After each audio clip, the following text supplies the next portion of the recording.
She crossed an entire continent, chasing a promise written in ink. A man she had never met, a future she believed in. But when she arrived, the man she came to marry had been dead for a year, and waiting for her instead was a scarred cowboy with a rifle pointed at her heart.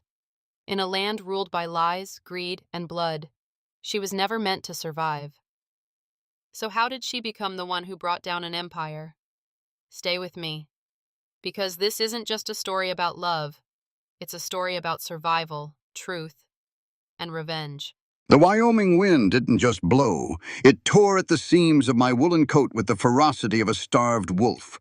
I stood on the splintered wooden platform of Caldwell Station, the rain lashing against my face in icy, stinging sheets. The train that had brought me across the country let out a final, mournful shriek before chugging away, its smoke swallowed instantly by the black storm clouds. I tightened my grip on the handle of my leather valise. I was shivering, but I forced my spine to remain as straight as it had been in the immaculate law offices of Boston. I looked up and down the desolate platform. Aside from a stray dog seeking shelter under a rain barrel, it was empty. There was no one waiting for me. There was no Arthur. "Station's closing, miss," a gruff voice called out. I turned to see the station master, a stout man with a tobacco-stained beard, pulling a heavy padlock from his pocket. "Excuse me," I said, my voice trembling slightly despite my best efforts to keep it steady. "I am waiting for someone. Mr. Arthur Thorne. He wrote that he would meet me here at the 4 o'clock arrival." The man spat a dark stream of tobacco juice into the churning mud tracks. "Ain't no Arthur Thorne around these parts, lady. Only Thorne left in this valley is Silas, and he don't come into town unless he's looking for a fight or a sack of flour. Usually both." "But I have his letters," I insisted, my gloved hand instinctively moving to the pocket of my coat where the precious worn envelopes rested. "He gave me directions to his ranch, 3 miles west of the tracks." "Then you best start walking or find a room at Martha's boarding house. But I'm locking up." The heavy click of the padlock sounded like a judge's gavel. I looked out at the churning sea of mud that constituted the main road of Caldwell. I could not go to a boarding house. I had exactly $2.40 left to my name. I had burned every bridge in Boston, fleeing a humiliation that had stripped me of my reputation and my livelihood. I had crossed a continent on the promise of a home, a fresh start, and a man who wrote with such gentle, desperate hope in his letters. I took a deep breath, letting the freezing Wyoming air fill my lungs. I gathered my heavy, sodden skirts, picked up my valise, and stepped off the platform into the ankle-deep mud. The 3-mile trek was a descent into hell. My leather boots, designed for paved city sidewalks, were entirely useless against the sucking, greedy mire of the trail. The rain plastered my hair to my cheeks and soaked through to my bones.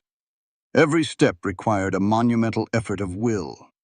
I fell twice, tearing the knee of my dress and scraping my palms on the jagged rocks hidden beneath the mud. But I forced myself back up. "You have nowhere else to go, Evelyn," I reminded myself. "Keep walking." By the time the dark silhouette of a cabin finally emerged against the jagged horizon, the sky had turned a bruised, violent purple. A single lantern burned in the window, a tiny beacon in a vast ocean of darkness. My knuckles were white and numb as I raised my fist and pounded on the heavy oak door. For a long moment there was only the sound of the rain roaring against the tin roof. Then I heard the heavy thud of boots. The lock clicked, and the door swung open. The man standing in the doorway was a giant, blocking the light from the hearth behind him. He didn't look like the gentle, poetic soul who had written to me. He looked like the harsh land he inhabited. Broad-shouldered and lean, he wore a faded flannel shirt and a worn leather vest. His face was shadowed by a Stetson, but the flickering light caught a jagged, pale scar that ran from his cheekbone to his jaw. But it was his hands that made my breath catch in my throat. They were large, calloused, and currently wrapped around the lever of a Winchester rifle, the barrel aimed squarely at my chest. "Who are you?" His voice was gravel and rusted iron, lacking any trace of warmth. I swallowed hard, forcing myself not to look at the gun. "I am Evelyn Vance. I've come from Boston." His eyes, a piercing, stormy gray, narrowed. "You're lost, Miss Vance. You better turn around." "I am exactly where I'm supposed to be," I said, my teeth chattering so violently I could barely form the words. "I am here for Arthur. I am his bride." The man froze. The rifle didn't drop, but his entire body went rigid, as if I had just struck him with a whip. "What kind of sick joke is this?" he growled, stepping forward, the sheer menace in his frame forcing me to take a step back into the rain. "Who sent you?" "No one sent me," I cried, my composure finally fracturing. My freezing, trembling hands fumbled with the buttons of my coat. I pulled out the bundle of letters tied with a faded blue ribbon, holding them out to him like a shield. He wrote to me, for months. He sent the train ticket. He said he needed a wife, someone to share this life with. He snatched the letters from my hand with a violent jerk. Keeping the rifle tucked under his arm, he used his thumb to flick open the top envelope, pulling out the paper inside. I watched the irritation on his face transform into something entirely different. The hard lines of his jaw slackened. The fierce, defensive anger in his gray eyes shattered, replaced by a sudden, devastating shock. He stared at the ink, the paper trembling in his massive hand. "Where did you get this?" he asked. And the terrifying cowboy was gone. His voice was suddenly hollow, stripped to the bone. "It arrived in Boston 6 months ago," I whispered, shivering uncontrollably. "We corresponded. I accepted his proposal." "He didn't write this 6 months ago," the man said, looking up from the letter. He stared at me, but I realized he was seeing something, or someone else entirely. "He couldn't have." "Why not?" The Winchester rifle finally lowered, its butt resting on the floorboards. The man leaned heavily against the door frame, looking like a structure whose central pillar had just been kicked out. "Because Arthur's my younger brother," he said, the words bleeding out of him in a ragged breath. "And they hanged him for a crime he didn't commit a year ago." The wind howled around us, but I couldn't hear it anymore. The world tilted violently. Dead. The man I had crossed the country to marry was dead before I had even received his first letter. The frontier mail system, notoriously delayed and unreliable, had delivered a ghost's plea to my doorstep. I looked at the scarred man in the doorway. Arthur had known his older brother was drowning in his own isolation. He had spent his last dollars, his last hopes, sending a beacon out into the world trying to find a companion for the brother he was leaving behind. I was Arthur's final desperate gift to a lonely cowboy. The realization, combined with the freezing cold and the sheer exhaustion of my journey, finally overtook me. My knees buckled, the muddy ground rushing up to meet me. I didn't hit the dirt. Strong, calloused hands caught me before I fell. The rifle clattered to the floor, forgotten. "Damn it," he muttered, his voice a mix of frustration and sudden panic. He scooped me up into his arms effortlessly, carrying me across the threshold into the warmth of the cabin. And as the heavy oak door slammed shut against the howling storm, Silas Thorne brought me home. I woke to the smell of strong, bitter coffee and burning hickory. For a disorienting moment, I thought I was back in my small, stifling room in Boston, imagining the scent of the hearth downstairs. But the bed beneath me was unfamiliar, a mattress stuffed with horsehair and covered in a heavy, scratchy wool blanket that smelled faintly of saddle soap and sweat. I opened my eyes. The storm was still raging outside, the wind throwing handfuls of rain against the single-glass window like gravel. The cabin was dimly lit by a roaring fire and a stone hearth. I pushed myself up, my head swimming. I realized, with a sudden flush of heat to my cheeks, that my soaked dress, corset, and petticoats were gone. They were draped over a wooden chair near the fire, steaming as they dried. I was wearing a man's oversized flannel shirt, the hem falling past my knees, the sleeves rolled up half a dozen times so my hands could emerge. I didn't look. The voice came from the shadows near the stove. Silas Thorne stepped into the flickering firelight. He was holding a tin mug, his jaw covered in dark, heavy stubble. The jagged scar on his cheek looked more pronounced in the uneven light, a pale slash against weathered bronze skin. I kept my eyes on the floorboard and pulled the blanket over you, he continued, his voice flat, devoid of any inflection that might suggest apology or impropriety. You were shivering so hard your lips were blue.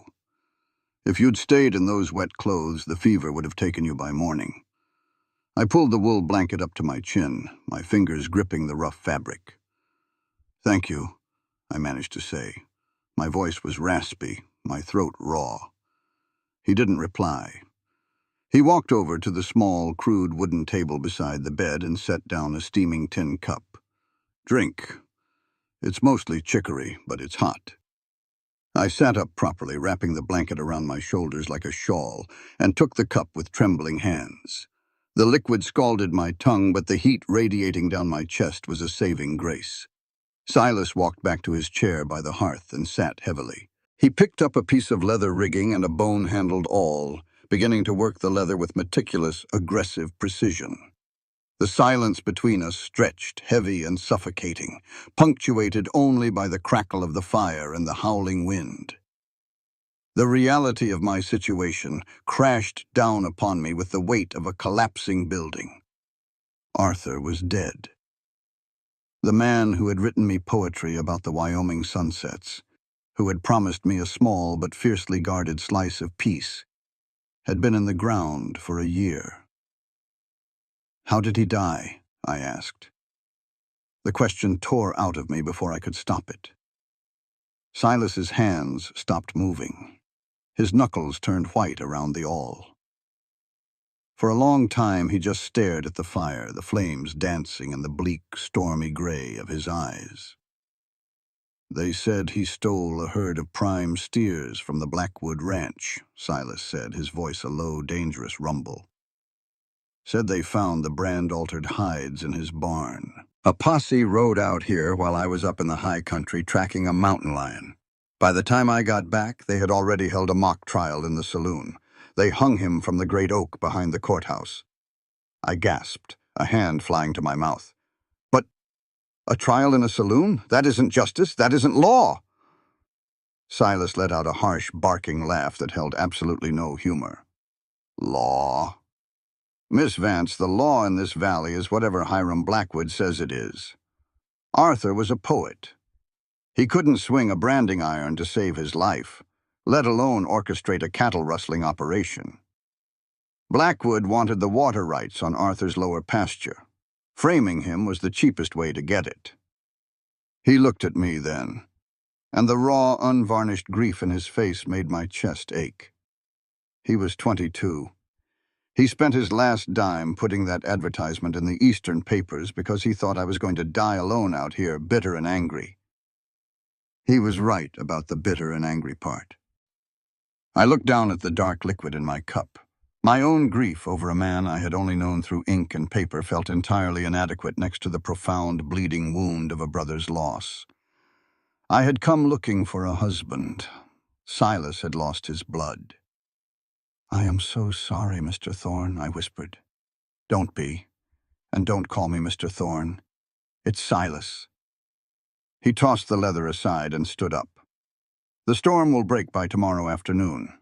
When the roads are passable, I'll hitch the wagon and take you back to Caldwell. The station master can wire your family in Boston for a return ticket. My grip on the tin cup tightened until my fingers ached. I cannot go back to Boston. Silas frowned, crossing his arms over his broad chest. There's nothing for you here, Evelyn. You saw the town. You see this cabin. This isn't a place for a woman who wears silk ribbons and smells like lavender. My father was a prominent attorney, I said, my voice hardening, the Boston Polish returning to my cadence. He made a catastrophic error in a trust fund management case. He lost our fortune, our home, and our reputation. He died of a heart attack 2 weeks before the scandal became public. I was left with his debts and the social disgrace. I have no family to wire. I have $2.40 and nowhere to go. Silas stared at me, the hard lines of his face unreadable. Then I'll buy your ticket myself. I have some coin saved. No. I set the cup down on the table with a sharp clink. I stood up, keeping the blanket wrapped tightly around me. I walked past the bed, moving toward the far corner of the cabin where a large, battered oak desk sat, groaning under the weight of an avalanche of papers. Even in my brief glance from the bed, my trained eyes had caught the distinctive red ink of bank warnings and the heavy, stamped seals of territorial land deeds. I picked up a piece of paper from the top of the pile. It was a notice of delinquency from the Wyoming Territorial Bank. I picked up another. A final warning of foreclosure signed by Hiram Blackwood, bank president. "Put those down," Silas warned, stepping toward me. "You are 3 months behind on your mortgage," I said, rapidly scanning a ledger that lay open. Its columns a chaotic mess of scratched-out numbers and spilled ink. "Your feed accounts are in arrears, and based on this structural loan, if you don't pay $500 by the end of the month, the bank will seize this property." Silas crossed the room in 3 massive strides, his hand clamping down over the ledger, slamming it shut. He towered over me, heat radiating off his body, his eyes flashing with a sudden volatile pride. I said, "Put it down. My debts are my own business." I did not flinch. I tilted my head back to meet his furious gaze. "Your debts are a disaster, Silas. You are a cattleman, not a bookkeeper. You are bleeding money, and whoever is calculating your interest rates is robbing you blind. I can see 3 arithmetic violations in this margin alone that favor the bank." He blinked, thrown off balance by my complete lack of intimidation. "What do you know about interest rates?" "I was a legal assistant in my father's firm for 6 years, I stated, drawing myself up to my full height, ignoring the fact that I was wearing his oversized shirt. "I drafted contracts, audited ledgers, and handled estate forensics. I know how to find buried money, and I know when someone is being legally robbed." I pointed a slender finger at the desk. "You're about to lose this ranch. Blackwood took your brother's land with a rope, and now he is taking yours with a pen." Silas's jaw clenched so hard I thought his teeth might shatter. He looked at the desk, a profound, weary defeat momentarily eclipsing the anger in his eyes. "It doesn't matter. It doesn't. I can't read half the legal jargon they send me, and I don't have the cash to hire a lawyer from Cheyenne." "You don't need a lawyer from Cheyenne," I said softly. "You have me." He looked back at me, skepticism pulling at his brow. "Here is my proposition," I said, slipping into the pragmatic negotiation tone I used to employ with my father's difficult clients. "I will stay here for 1 month. I will organize this chaotic mess you call a filing system. I will audit your accounts, restructure your debts, and find the legal loopholes Blackwood is exploiting. In exchange, you will provide me with room, board, and at the end of the month you will purchase my first-class train ticket back east. A fair exchange of services." Silas let out a breath, rubbing the back of his neck. "You're out of your mind. You wouldn't last a week out here. You don't know the land, you don't know the people, and you sure as hell don't know what Hiram Blackwood is capable of." Before I could formulate a sharp rebuttal, a sound shattered the quiet argument. It was a terrifying metallic screech followed by the splintering crack of heavy timber. It came from the lean-to barn attached to the back of the cabin. A horse let out a panicked, high-pitched scream. "Damn it, Brimstone," Silas cursed, spinning around and lunging for the back door. I followed him instinctively, pulling the blanket tight around my shoulders. Silas threw open the heavy door leading to the barn. The air inside was freezing and smelled of wet hay and manure. In the largest stall, a massive black destrier, a war horse with a chest as broad as a barrel and eyes rolling white with sheer terror, was rearing up, his hooves crashing against the wooden gate. The storm had blown off a piece of the tin roof directly above him, and the thunder was echoing in the small space like cannon fire. "Easy! Easy, you stupid beast!" Silas bellowed, grabbing a halter from a peg and stepping toward the thrashing animal. But Silas's aggressive energy only panicked the horse further. Brimstone lunged sideways, his heavy flank smashing into the stall partition. Silas tried to grab the horse's mane, but Brimstone reared again. A deadly iron-shod hoof striking Silas a glancing blow on the shoulder, sending the large man stumbling backward into the hay. Silas cursed, clutching his shoulder, preparing to charge back in with sheer physical force. "Stop!" I yelled. Silas froze, looking back at me in disbelief. "Get back in the house, Evelyn. He'll trample you to death." I didn't listen. I dropped the wool blanket. Clad only in the oversized flannel shirt, my bare feet silent on the hay-strewn dirt, I walked slowly toward the stall. I didn't know much about horses, but I knew about panic. I had seen men ruined by the stock market, trembling and wild-eyed, ready to throw themselves from windows. Panic was a primal thing, and it could not be fought with anger. It had to be anchored. "Hello, Brimstone," I murmured, pitching my voice low, smooth, and utterly calm. I ignored the crashing thunder. I ignored the deadly hooves. I kept my breathing slow and deliberate. The horse snorted, his ears pinned flat against his skull, but he paused, his wild eyes locking onto my small, approaching figure. "You're all right?" I whispered, taking another slow step. "It's just noise. Just a lot of noise. Nobody's going to hurt you." Silas watched from the ground, breathless, paralyzed by a mixture of horror and awe. I reached the wooden gate. I didn't reach my hand out quickly. I simply rested my palm on the top rung of the wood, keeping my body relaxed, projecting absolute serenity. Brimstone danced nervously on his hind legs, but the frantic thrashing ceased. He let out a long, shuddering exhale, his massive nostrils flaring. Slowly, tentatively, he lowered his massive head, inching forward until his velvet nose was inches from my face. I didn't flinch. I slowly turned my hand over and gently rested my fingertips against his dark, scarred muzzle. The horse closed his eyes and leaned into my touch, letting out a soft whinny. I stroked the coarse hair between his ears, murmuring nonsensical, soothing words. The storm raged outside, but inside the stall, the panic had broken. I turned my head slowly to look at Silas. He was still on the ground, staring at me as if I had just walked through a solid wall. The rain drummed rhythmically against the remaining roof. He doesn't let anyone touch him," Silas said, his voice barely a whisper. "He killed a man in the cavalry. I'm the only one who can ride him." I turned back to the horse, continuing my gentle strokes. "He just needed someone to listen to him rather than shout at him," I said quietly. I patted Brimstone's neck one last time, stepped back, and picked up my discarded blanket. I walked past Silas, whose stormy gray eyes followed my every movement, tracking me not as a delicate, broken city girl, but as something entirely unexpected. "1 month, Silas," I said, pausing at the door to the cabin. "I will fix your ledgers, and you will give me my freedom." I didn't wait for his answer. I walked back into the warmth of the fire, leaving the lone cowboy sitting in the hay, staring after me in the dark. The cabin was silent save for the rhythmic, soothing ticking of an iron clock on the mantel and the steady scratch of my steel-nibbed pen.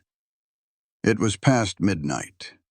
The great storm had finally broken, leaving behind a profound, heavy stillness that settled over the Wyoming plains like a shroud.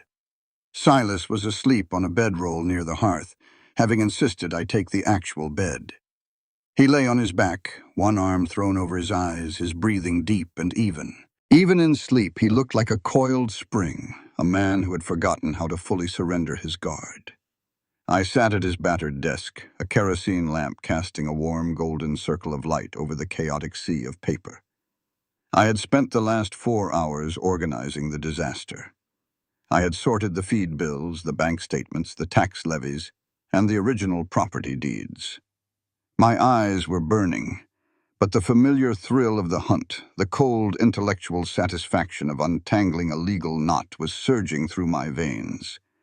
Back in Boston, this was the only time I had felt truly alive, sitting in the quiet archives, finding the hidden truths buried in columns of numbers.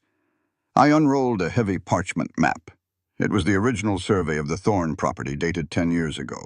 Alongside it, I placed the recent notice of boundary dispute filed by Hiram Blackwood's land office. I traced my finger along the faded ink lines of the old map, then compared the coordinates to the new filing. I adjusted the lamp, squinting at the tiny numerical notations. My breath hitched. I pulled out a blank sheet of paper and quickly jotted down the corresponding angles and distances. I did the arithmetic 3 times to ensure I wasn't making a tired mistake. It wasn't a mistake. It was a masterpiece of legal theft. Blackwood hadn't just claimed a random slice of land. The new survey lines had been systematically shifted exactly 50 feet eastward along the entire northern border. On a map, it looked like a minor technical correction, a surveyor's rounding error.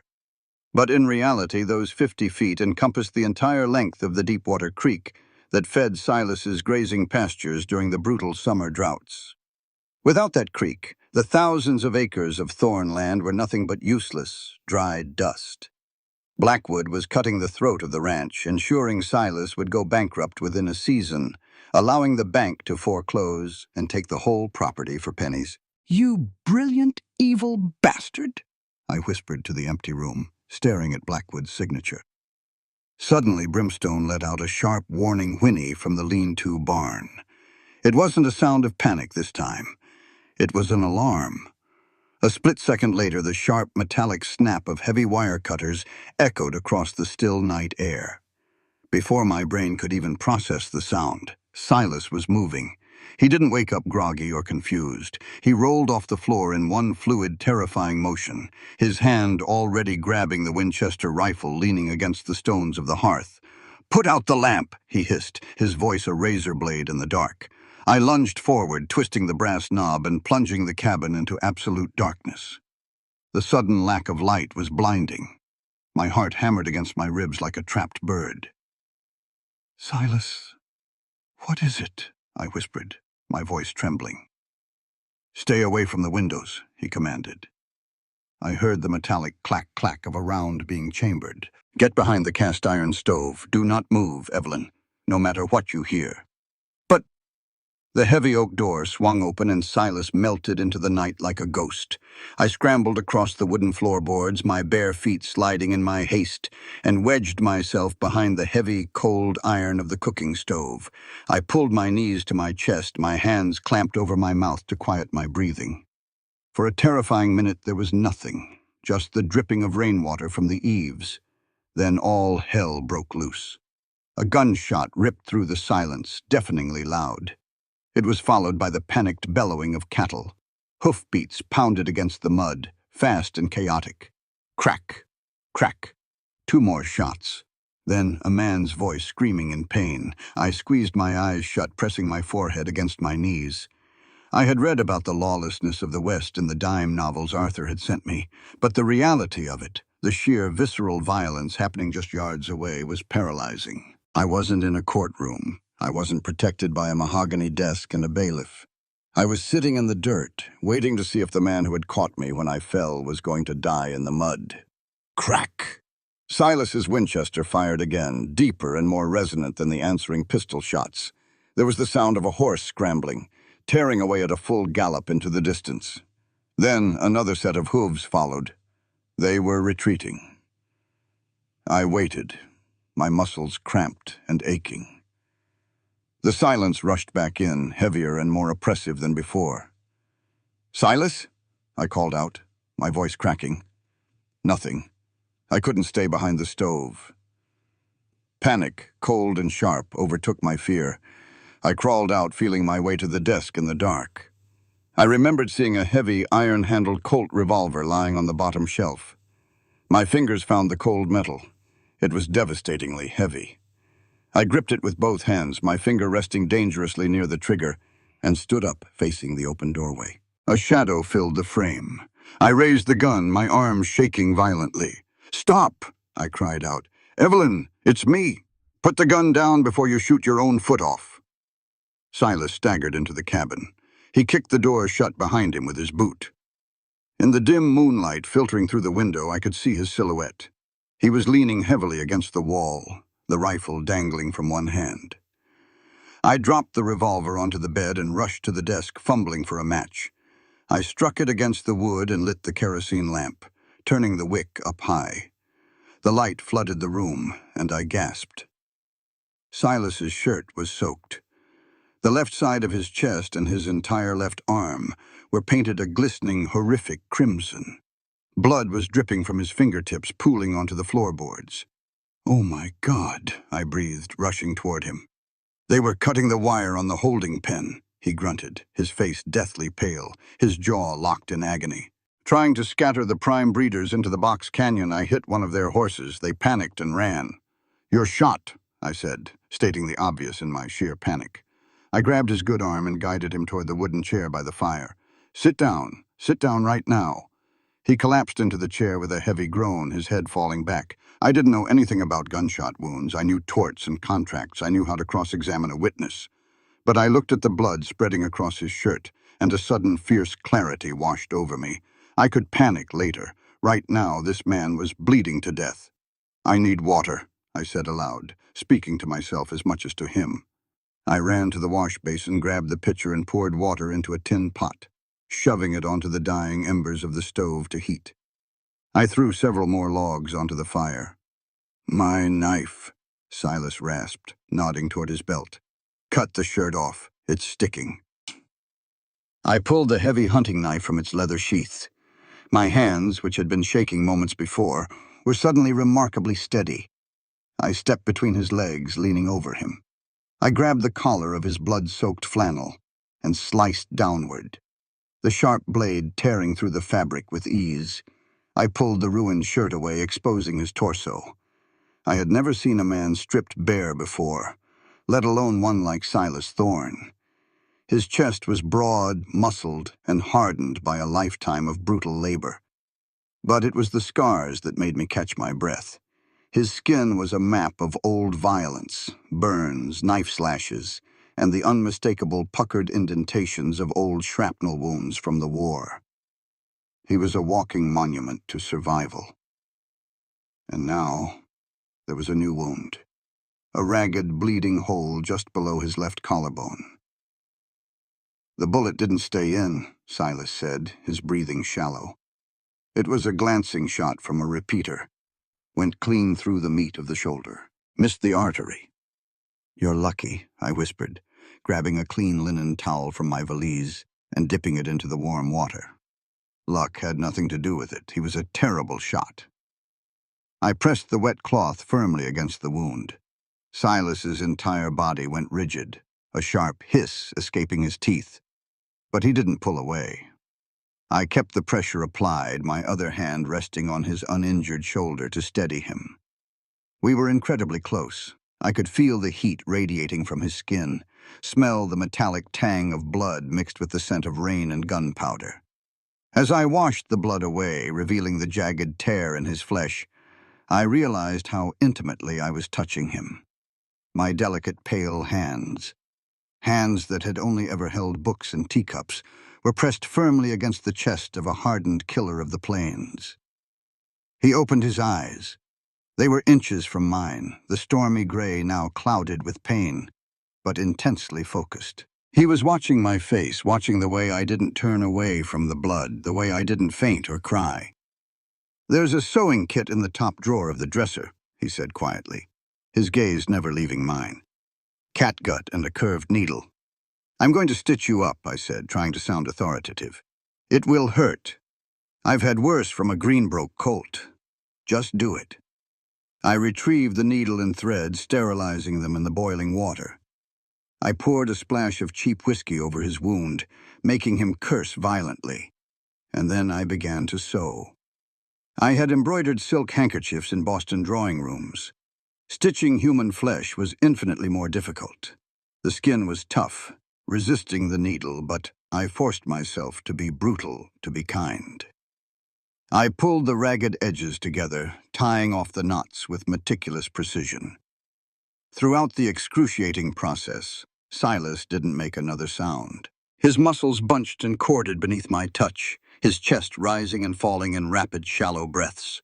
When I finally tied off the last stitch and snipped the gut, I stepped back, my hands covered in his blood.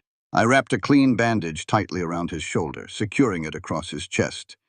"It's done," I said, exhaling a breath I felt like I'd been holding for 10 minutes. Silas looked down at the neat, even stitches, then looked back up at me. The harshness in his face had melted away, leaving something raw and vulnerable in its place. "Who were they?" I asked, carrying the bloody basin to the door to throw it out. "Blackwood's men," Silas said, resting his head back against the chair. "They aren't trying to repossess this ranch, Evelyn. They're trying to drive me off it, or bury me on it." I walked back to the desk. I picked up the piece of paper where I had calculated the surveyor's coordinates. I walked over to him and held it out. "I know," I said. "And I know why." Silas took the paper, frowning at the numbers. "Blackwood altered the property lines," I explained, the adrenaline of the surgery fading, replaced by the cold logic of the law. "He shifted your northern border 50 feet. He is legally stealing your access to the Deepwater Creek. If he succeeds, your land dies." Silas stared at the paper. The realization washed over him, a dark, terrible understanding. He looked up at me, and for the first time, he didn't look at me like an unwanted burden, or a delicate city girl who needed to be put on a train. He looked at me like an ally. "You found this in 4 hours," he murmured. "I told you, Silas," I said, wiping his blood from my hands with a rag. "I know when someone is being robbed, and I know how to stop it." He reached out with his uninjured hand, his large, rough fingers wrapped gently around my wrist. The touch sent an unexpected electric jolt up my arm. "1 month," Silas said, his voice dropping to a low, husky register that made my heart flutter in a way that had nothing to do with fear. "You stay for 1 month, Evelyn. We fight Blackwood together." I looked down at his hand holding mine, then up into his stormy eyes. The lonely cowboy and the forgotten bride. It was a partnership born in blood and ink, and God help me, I had never felt more at home. "We have a deal, Silas."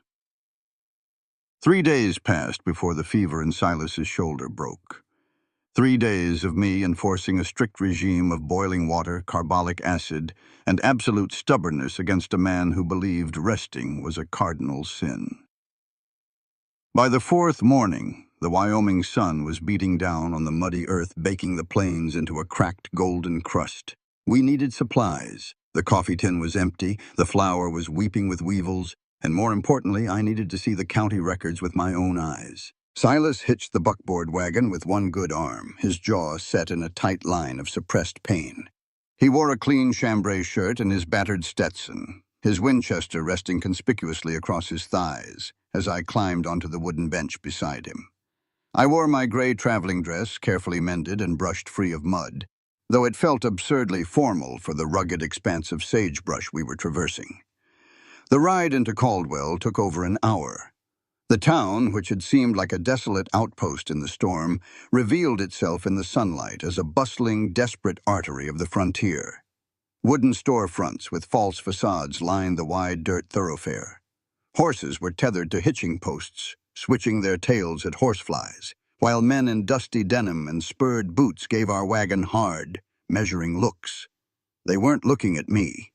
They were looking at Silas. It was the look a pack of feral dogs gives a wounded wolf, respect mingled with the calculation of weakness. "Keep your head up, but don't hold their gaze," Silas murmured, his eyes scanning the rooftops and alleyways. "And stay close to me." He pulled the wagon to a halt in front of a sprawling 2-story wooden building boasting a painted sign, "Martha's Mercantile and Boarding." As we stepped onto the boardwalk, the mercantile door swung open. A woman in her late 40s, wiping her flour-dusted hands on a pristine white apron, stepped out. She had sharp, intelligent brown eyes, hair the color of steel wool pinned tightly at the nape of her neck, and an aura of absolute, unshakable authority. "Silas Thorne," she said, her voice carrying over the clatter of a passing stagecoach. "I heard a rumor you caught a bullet. Seeing as you're upright, I assume the bullet died." "Morning, Martha," Silas said, the rigid line of his shoulders relaxing by a fraction of an inch. "It was just a scratch." Martha snorted, her gaze snapping instantly to me. She took me in from my practical leather boots to the neat coil of my hair. "And you must be the ghost bride," she stated bluntly. "Word travels faster than cholera in this town. Arthur's mail-order girl showing up a year late. I'm Martha. Come inside before these fools gawk their eyeballs out of their sockets." The mercantile smelled wonderfully of dried apples, leather, and sharp peppermint. While Silas gave Martha a list of provisions, a massive man with soot-stained hands and a leather apron stepped out from the back storeroom. He was built like a mountain, with a thick black beard and eyes that crinkled warmly. "Elias," Silas greeted, stepping forward to clasp the man's hand. "Good to see you breathing, brother," the blacksmith said, his deep voice vibrating in his chest. He looked at me, giving a polite, somewhat awkward bow. "Miss, you've done a miracle keeping this stubborn mule in his bed. He's got a habit of walking off fatal injuries." "He was a terrible patient, Mr. Elias," I said, offering a small, genuine smile. "I had to threaten to hide his boots." Elias let out a booming laugh. "You'll do just fine out here, miss." "Silas, go help Elias load the feed sacks into the back," Martha commanded, ushering the men away. Once they were out the back door, her smile faded. She leaned across the polished wooden counter, her voice dropping to a harsh whisper. "You've walked into a snake pit, girl. You know that, don't you?" "I am beginning to understand the topography. Yes," I replied evenly.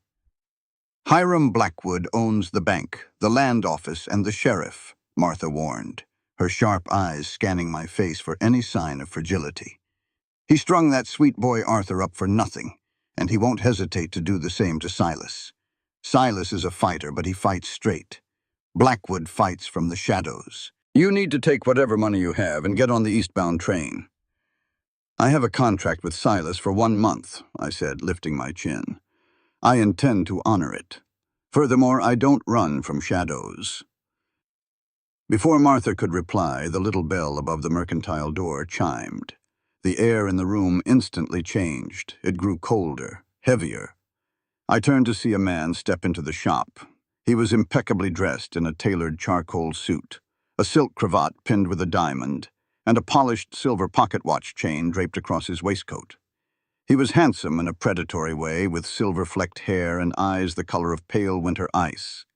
He smelled of bay rum and expensive cigars, a sharp contrast to the honest sweat and leather of the men I had met so far. "Martha," the man said smoothly, "a beautiful morning." "Mr. Blackwood," Martha replied, her voice entirely devoid of its previous warmth. It was flat, defensive, and carefully neutral. Hiram Blackwood's pale eyes slid past the proprietress and locked onto me. A slow, calculating smile spread across his lips. "And you must be the tragic Miss Vance. The entire town is buzzing about the lovely Bostonian who arrived for a wedding and found a grave." He removed his hat, stepping closer. "Every instinct I had honed in my father's law firm. Every alarm bell that rang when a fraudulent client walked into the office screamed at me. This man was dangerous, not like a wild animal, but like a poison working its way through the bloodstream." "Mr. Blackwood, I presume," I said, keeping my hands folded calmly in front of my skirt. "I am deeply sorry for your loss, my dear," he murmured, his voice dripping with practiced sympathy. "Arthur was a troubled young man. It is a tragedy that the law had to take its course. If there is anything I can do to assist your return to civilization, you need only ask. Wyoming is a harsh climate for delicate flowers. Men out here, they meet with accidents all the time. I would hate to see you caught in the crossfire of Silas's inevitable downfall." It was a perfectly delivered threat, wrapped in velvet. I looked at him, feeling the familiar, icy calm of the courtroom descend upon me. "I appreciate your concern, Mr. Blackwood, but I assure you my constitution is quite robust. I have spent my life dealing with men who believe they can manipulate the law to serve their own greed. I find them tedious, not frightening." Blackwood's smile faltered for a fraction of a second, a dangerous spark igniting in his pale eyes. "Evelyn." Silas stood in the doorway to the storeroom. He hadn't raised his voice, but the sheer, lethal tension radiating from his large frame made the air crackle. His hand was resting casually near the Colt on his hip. "Are you ready to go?" Blackwood turned, his polished veneers seamlessly snapping back into place. "Silas, looking a bit pale today. Mind your health out on that ranch." "My health is fine, Hiram. Keep your shadow off my property," Silas said, walking toward me, and placing himself deliberately between Blackwood and myself. "Enjoy the rest of the month, Silas," Blackwood said cheerfully, putting his hat back on. "I'll see you when the note comes due." He tipped his hat to me and walked out into the sunlight. "Are you all right?" Silas asked, his voice rough, looking down at me. "I am perfectly fine," I said, my mind racing. "Silas, while you finish loading, I need to go to the telegraph office. I want to send a message to Boston to close out my final affairs." It was a lie, but Silas nodded, distracted by his simmering anger. "Don't take too long. Meet me at the wagon." I didn't go to the telegraph office. I walked straight to the small, clapboard building that housed the Caldwell County Land and Records Office. The clerk, a young, nervous-looking boy with ink-stained fingers, was easily intimidated by a woman speaking with sharp Eastern authority. I claimed I was an auditor representing an Eastern Railroad interest, demanding to see the historical plats for the Lower Valley. He brought me the heavy, dust-covered ledgers. I flipped past the current, altered maps, and dug into the filings from 5 years ago. I traced the original boundaries of Arthur's land. Then I overlaid them in my mind with Silas's property and the Blackwood holdings. Suddenly the puzzle pieces snapped together with horrifying clarity. Blackwood wasn't just a greedy banker stealing random ranches. I looked at the topographic lines indicating the water table. Arthur's land held the primary wetlands, the natural reservoir. Silas's land held the deep water creek that distributed it. If a man owned both, he didn't just own a large ranch. He owned a monopoly on the entire water supply for 50 square miles of the valley. He could starve every other rancher out, forcing them to sell their land for pennies on the dollar. And why would he want 50 square miles of empty valley? I remembered a snippet of conversation from my father's office months ago. The Union Pacific is looking for a new northern spur. They need a flat, water-rich valley to lay the iron. Blackwood wasn't a rancher. He was a land speculator. He was going to sell the entire valley to the railroad for a fortune. Arthur hadn't been hanged for cattle rustling. He had been murdered because his deed was the first key to the empire. Silas was the final lock. My blood ran cold.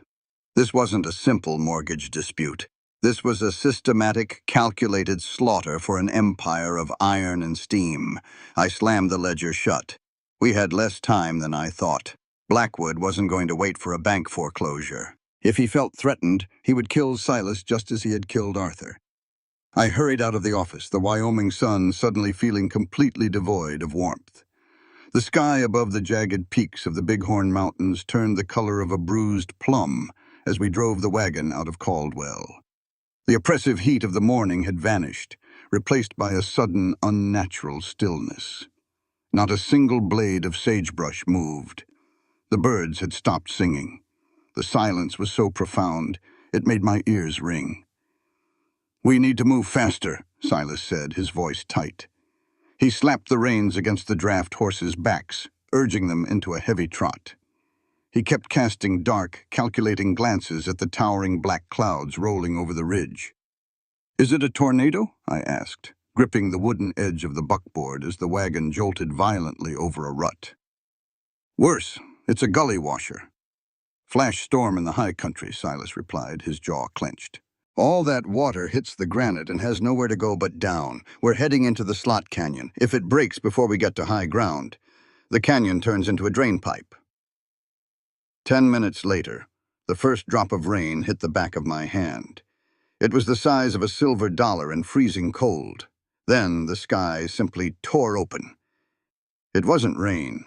It was a deluge, a solid wall of water that instantly blinded me. The temperature plummeted. Thunder cracked so loud I felt the vibration in my teeth. The draft horses whinnied in panic. fighting the bit as the dirt road instantly turned into a slick, treacherous river of mud.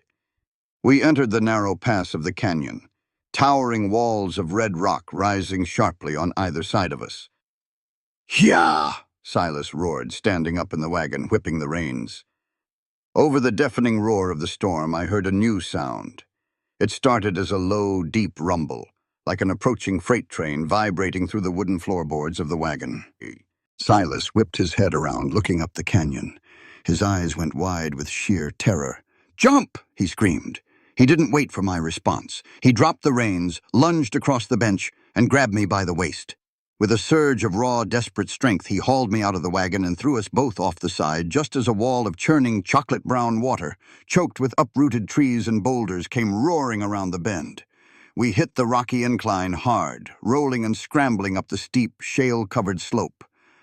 I tore my fingernails to the quick, clawing at the muddy earth, driven by blind adrenaline. Silas was right behind me, his hand practically shoving me upward. We collapsed onto a narrow, recessed ledge about 30 feet above the canyon floor, just as the flash flood hit. The roar was apocalyptic. I watched in horror as the heavy wooden wagon and the screaming draft horses were swallowed instantly by the violent torrent, pulverized against the canyon walls and swept away like twigs. If we had stayed in that wagon for 2 seconds longer, we would have been crushed to death. I pressed my back against the cold stone of the shallow cave, pulling my knees to my chest, gasping for air. I was soaked to the bone, my dress clinging to me like a heavy, icy skin. Silas leaned against the opposite wall of the alcove. He was breathing heavily, his head tipped back against the rock. The exertion and the impact had taken their toll. In the dim, gray light of the storm, I saw a fresh seep of crimson blooming through the wet fabric of his shirt over his left shoulder. His stitches had torn. Worse, he was shivering. A deep, uncontrollable tremor racked his massive frame. "Silas," I said, my voice barely audible over the roaring water below. I crawled across the small, rocky space toward him. "Your shoulder. It's fine," he gritted out, his teeth chattering. "It's not fine, and you are freezing." The wind whipping into the cave was arctic. Hypothermia could kill a wounded man faster than a bullet. "Take your coat off, and your shirt. The wet wool is stealing your body heat." He looked at me, his gray eyes glazed with pain and cold. But he didn't argue. With clumsy, numb fingers, he shrugged off his heavy leather duster, letting it fall to the cave floor. He struggled with the buttons of his shirt. "Let me," I said, brushing his hands away. My own fingers were stiff, but I managed to unfasten the shirt and peel the soaked fabric away from his skin. His chest was ice-cold to the touch. The bandage I had applied was ruined, but the bleeding wasn't arterial, just a steady ooze from the torn edges of the wound. I ripped a dry strip of cotton from my petticoat and pressed it hard against the injury, leaning my weight into him to apply pressure. We were huddled together in the narrow, dark crevice of the earth, the storm raging a few feet away. "I lost the supplies," Silas whispered, his voice incredibly hollow. He wasn't looking at me. He was staring blankly at the churning water below. "I lost the horses, the wagon. They are just things, Silas. You saved my life." He shook his head, a violent, self-loathing movement. "I didn't save him. The night they took Arthur, it was storming like this. The thunder covered the sound of their horses. By the time I realized what was happening, they had him. He was screaming my name, Evelyn, and I couldn't get to him." The agony in his voice shattered my heart. It was the sound of a man who had been bleeding out internally for a year. He was soft. "He was too good for this place," Silas continued, tears mingling with the rain on his face, though he made no sound of crying. "I was the fighter.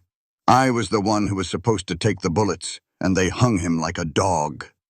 "Listen to me," I said fiercely, dropping the makeshift bandage and cupping his cold, unshaven face in both of my hands. I forced him to look at me. "Arthur knew exactly who you were. He didn't think you failed him. If he did, he wouldn't have used his last days to send for me. He sent me because he loved you, and he knew that if you were left alone with this guilt, you would turn to stone." Silas stared into my eyes, his chest heaving, his breath ragged.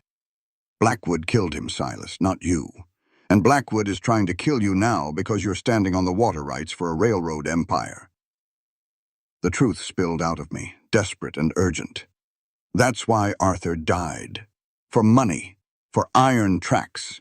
We are going to stop him. We are going to tear his empire down. But I need you to stay alive to do it. A profound, shattering shift occurred in Silas's eyes. The crushing weight of unearned guilt fractured, replaced by a sudden, terrifying clarity. His large, calloused hands came up, wrapping around my wrists. He didn't push me away. Instead, he pulled me closer. The shivering in his body wasn't just the cold anymore. It was an overwhelming, suppressed energy, finally breaking free.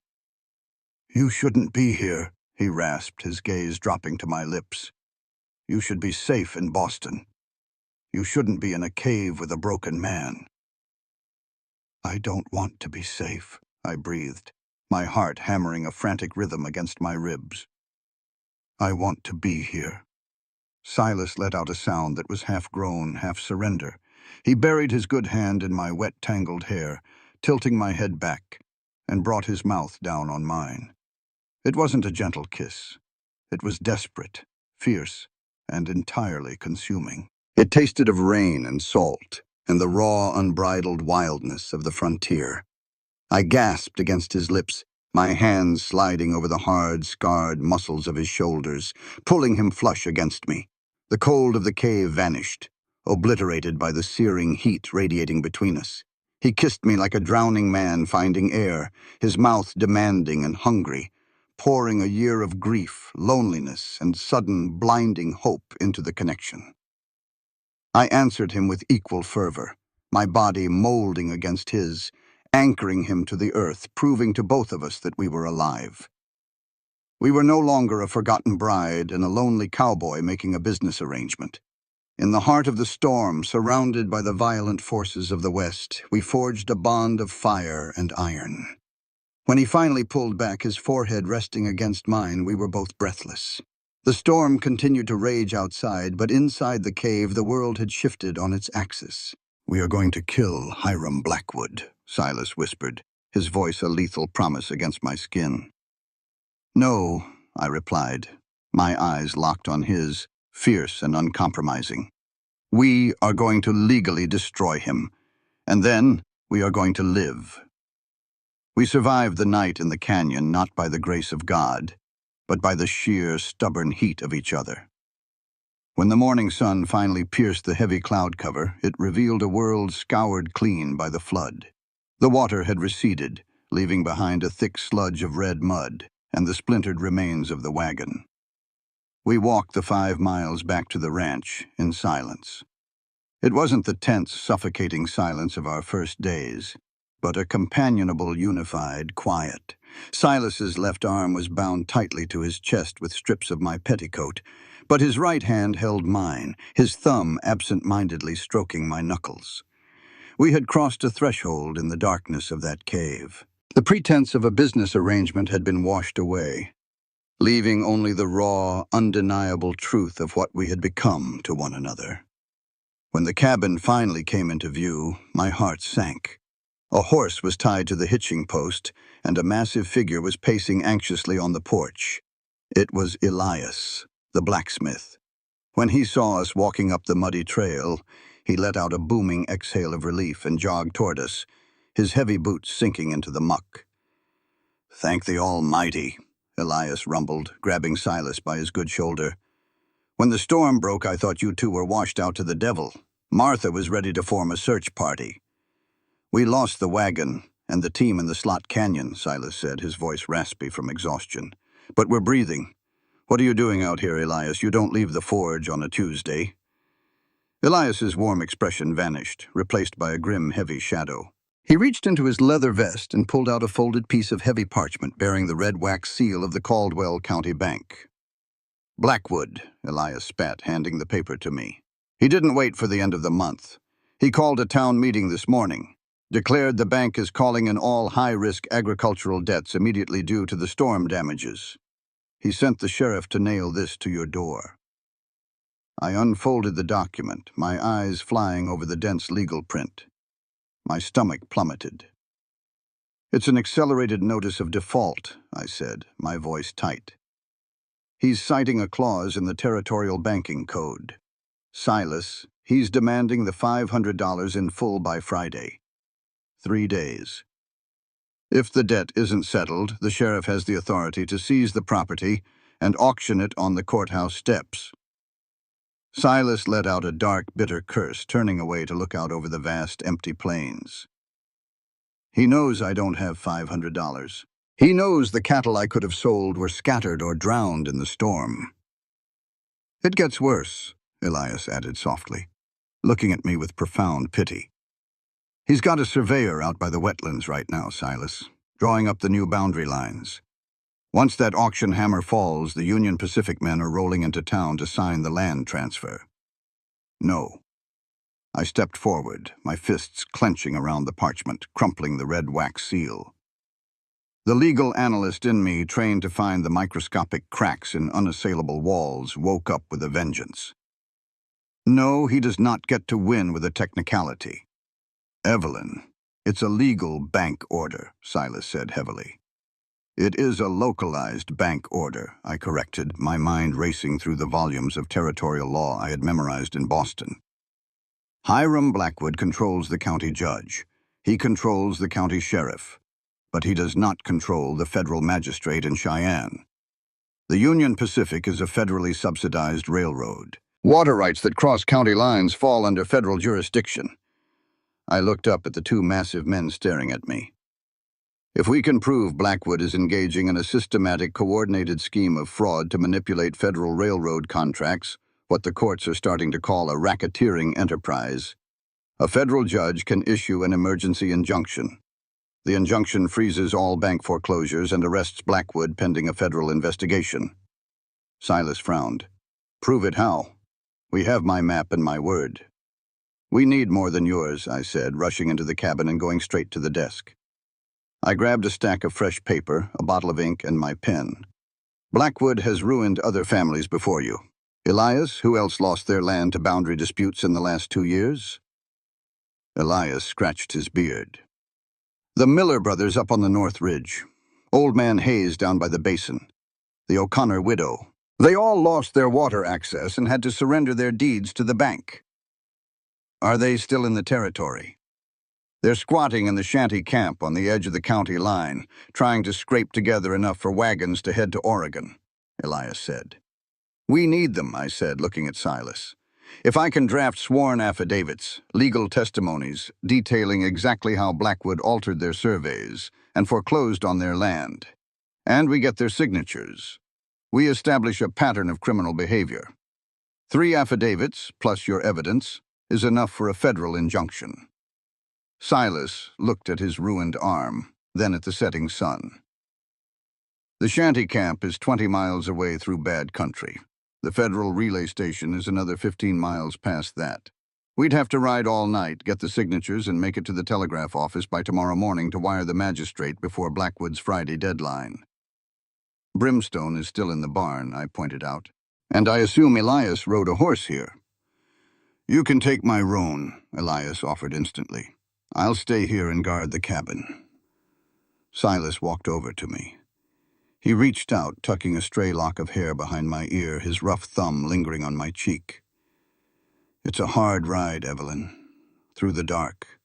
If Blackwood realizes we aren't at the cabin, he'll send men out on the trails." "I am not afraid of the dark, Silas," I said, meeting his stormy eyes. "And I am not afraid of Hiram Blackwood." An hour later, we were in the saddle. I rode Elias's steady roan, while Silas, despite his injury, managed the massive, terrifying Brimstone with one hand. The Wyoming night swallowed us whole, a vast, ink-black ocean illuminated only by the cold, indifferent light of a sliver moon. The ride was agonizing. Every jolt of the horse sent a shockwave of pain up my spine, but I gritted my teeth and kept my eyes on Silas's broad back leading the way. We rode through treacherous ravines and across endless plains of silver sage. It was past midnight when we reached the shanty camp. It was a miserable collection of canvas tents and lean-tos huddled against the wind. The smell of desperation and unwashed bodies hung heavy in the damp air. Silas knew the men. When he called out, a few lanterns flickered to life. I sat in a cramped, freezing tent with the Miller brothers and old man Hayes. They were broken men, their eyes hollowed out by defeat. "What's the point, Silas?" Hayes coughed, wrapping a thin blanket around his shoulders. "Blackwood has the paper. Paper beats dirt every time." "Not this paper," I interrupted, unrolling my drafted affidavits on a wooden crate. I looked at these men, seeing the same despair my father's clients had worn when they realized they had been cheated. But this time, I had the power to fight back. "Mr. Hayes, Blackwood stole your life's work. I am offering you a weapon to take it back. Read it." "Sign it, and I swear to you on my life I will put it in the hands of a federal judge." My absolute certainty, the sheer, unrelenting Boston fire in my voice, seemed to startle them out of their apathy. They read the documents by lantern light. They saw their own tragedies translated into sharp, lethal legal prosecution. One by one, they took my pen. They signed. By 3 a.m., I had 3 witnessed affidavits safely tucked into my waterproof leather satchel. We mounted up immediately, turning our horses toward the treacherous badlands that separated us from the federal relay station. We were halfway through a narrow, winding gorge known as the Devil's Throat when Silas suddenly pulled Brimstone to a halt. He held up a hand signaling for absolute silence. I held my breath. Above the howling of the wind through the rocks, I heard it, clack, clack, clack, hoofbeats, fast and rhythmic, coming from behind us. Silas looked over his shoulder, his eyes narrowing in the darkness. 5 riders, moving hard. They aren't ranchers. "Blackwood's men," I whispered, my blood running cold. They had found out we left the cabin. They knew what we were trying to do. "Hold on tight, Evelyn," Silas ordered, drawing his Winchester from its scabbard with his good hand. "And whatever happens, don't drop that satchel." He spurred Brimstone, and we launched into a breakneck gallop through the pitch-black canyon. The wind tore at my hair, the roan beneath me straining to keep up with the massive warhorse. The sound of our pursuers grew louder, echoing off the canyon walls like the beating of a monstrous heart. A gunshot rang out, the bullet ricocheting off the stone wall mere feet above my head in a shower of orange sparks. I screamed, flattening myself against the roan's neck. We were riding blind, relying entirely on the horse's night vision and Silas's memory of the land. "There's a fork ahead," Silas yelled over the wind. "Take the left path up the ridge. I'll hold them in the narrows." "No, Silas," I cried, panic seizing my throat.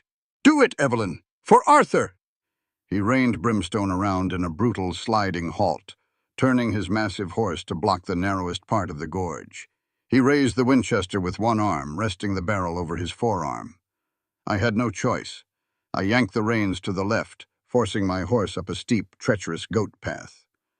I didn't look back, but I heard the deafening roar of Silas's rifle echoing through the canyon, followed by the shouts and curses of Blackwood's men.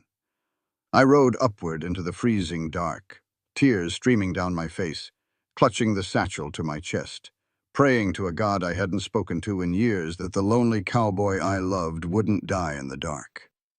Dawn broke over the Wyoming Badlands, not with warmth, but with a harsh, unforgiving glare. The landscape was a brutal expanse of red rock spires and cracked earth, utterly devoid of life. I was exhausted beyond human measure. My hands were blistered and bloody from gripping the reins, my dress was torn to rags, and my throat was parched.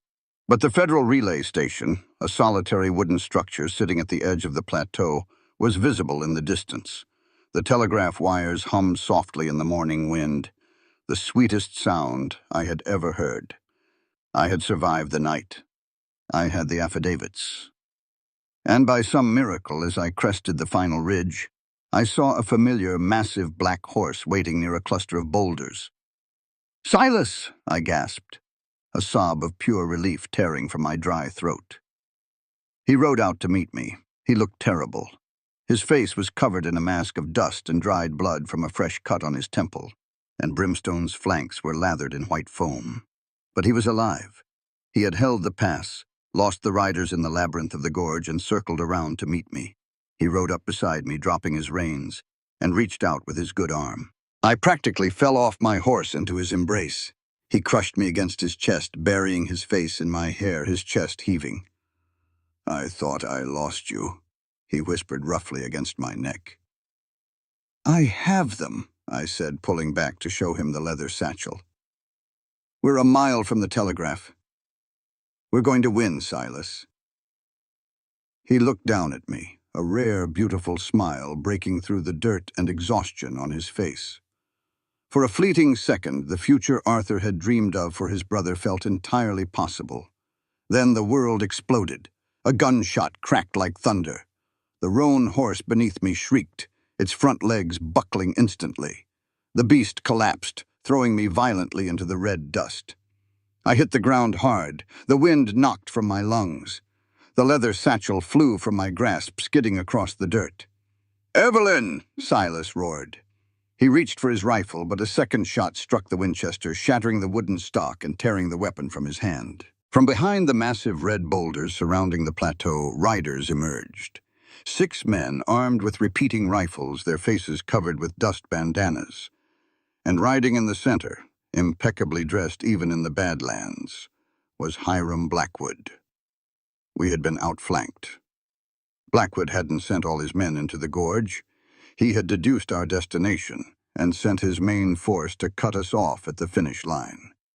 "Silas Thorne," Blackwood called out, his voice calm and conversational, chilling in the morning air.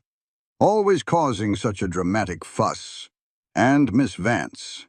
You look a fright, my dear." "Evelyn, run!" Silas yelled. He didn't wait to be shot. With a feral, terrifying roar, Silas spurred Brimstone directly at the line of riflemen. The massive warhorse slammed into Blackwood's men, 1,000 pounds of muscle and iron hooves. Silas threw himself from the saddle, tackling the nearest gunman to the ground. It was a brutal, savage melee. Even with a torn shoulder, Silas fought with the desperate, lethal fury of a cornered predator. He shattered a man's jaw with a devastating right hook, tore a pistol from another's grasp, and fired point-blank into the chest of a third. The air filled with the deafening roar of gunfire, the smell of cordite, and the screams of horses. I scrambled on my hands and knees through the dust, desperately reaching for the leather satchel. My fingers brushed the smooth leather. A heavy boot stepped on my hand, grinding my knuckles into the rocks. I screamed in pain, looking up into the cold, pale eyes of Hiram Blackwood. He aimed a silver-plated derringer directly at my forehead. "Ah, ah, ah," he tutted softly. He reached down and snatched the satchel from the dirt. A sickening crack echoed behind him. I turned my head just in time to see one of Blackwood's men swing the heavy wooden butt of a rifle like a baseball bat. It struck the back of Silas's head with a sound like a splitting melon. Silas's eyes rolled back. His massive body went completely limp, collapsing into the red dust, unmoving. "No, Silas!" I shrieked, struggling frantically against the man who had grabbed my arms, pinning me to the ground. Blackwood ignored my screams. He casually opened the leather satchel and pulled out the crisp white affidavits. He read the first one, his eyebrows raising in genuine amusement. "My word, Miss Vance, you are a remarkably thorough young woman," Blackwood chuckled, flipping through the pages. "Witness signatures, citations of federal racketeering statutes. This is brilliant. Truly, it belongs in a textbook." "You won't get away with this," I spat, blood dripping from my cut lip. "There is a telegraph office a mile away. If I don't send that wire, the federal magistrate will send marshals looking for it." "The magistrate doesn't know you exist, Evelyn." Blackwood smiled, a cold reptilian curving of his lips. He pulled a silver lighter from his vest pocket. He flicked it open, the small flame dancing in the wind.